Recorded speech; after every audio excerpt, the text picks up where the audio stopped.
मेरो baby ready भएर Nova hospital जाँदै हुनुहुन्छ बीसीजी भ्याक्सिनको लागि हैन त बेबी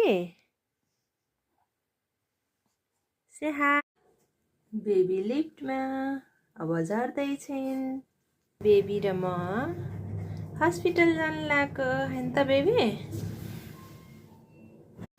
ल हेर्नुस् त कति धेरै हो यता पनि हो यस्तो छ यो फिनल्यान्डको अवस्था सधैँ यस्तै भइरहेको छ 9 महिना फिनल्यान्डमा चाहिँ फिनल्यान्डको युभास्कुलरमा सानो पहाड छ त्यसले गर्दाखेरि अलिकति नेपालको जस्तै सानो रोबोट हो यसले चाहिँ मान्छेको कामहरू खोसेको छ यो सानो रोबोटले हामीले पनि बनाउने जस्तै हो पछि गएर फ्युचरमा ल हेर्नुहोस् त यहाँ स्केटिङ गर्दै हुनुहुन्छ उहाँ चाहिँ फिनिस हुनुहुन्छ उहाँहरू यसरी नै रमाउनुहुन्छ हिउँमा स्केटिङ गर्दै हुन्छ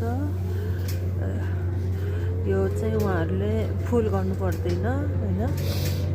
आफ्नो टाइममा चाहिँ हिँडिहाल्नुहुन्छ एउटा एकजना मान्छे भए पनि उहाँहरूले लिएर हिँडिहाल्नुहुन्छ हामी हस्पिटल पुगिसक्यो यो चाहिँ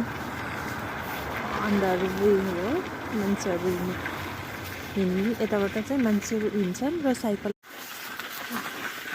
फेरि अन्डरग्राउन्ड हुँदै म अब नोभा हस्पिटल पुग्दैछु यो चाहिँ हाम्रो नोभा हस्पिटल हो म पछाडिको बाटोबाट आएको यस्तो हुन्छ यहाँको हस्पिटलहरूको रुमहरू हेर्नुहोस् यो चाहिँ नोटिस बोर्ड हो यहाँ चाहिँ मेरो पहिला नि फलोअप चेकअपहरू हुँदाखेरि अब गर्मी भइसक्यो बेबीलाई अब कपडा चाहिँ खोलिदिनु पर्छ के गर्नु यति छिटो पर्दैछन् कि त्यही भएर ठुलो कपडा किन्नु पर्ने भयो यस्तो लाग्छ चाहिँ हाम्रो नेपालमा जस्तो हो हल्ला चाहिँ हुँदैन शान्त हुन्छ हैन यताबाट हामी चाहिँ 3rd फ्लोरमा हो तल पनि वेटिङ रुममा मान्छेहरू बसिरहेको हुन्छन् यहाँ अहिले सानो मक्कै छन् एकछिनपछि इन्जेक्सन लगाइसकेपछि को रिएक्सन के हुन्छ अहिले मुसु हाँस्दैछौ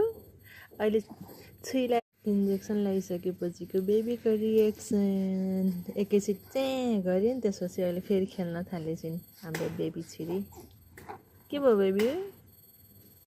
पापासँग गुनासो पोख्दैछन् सानो पापासँग गुनासो पोख्दैछन् सुई लगाइदिएको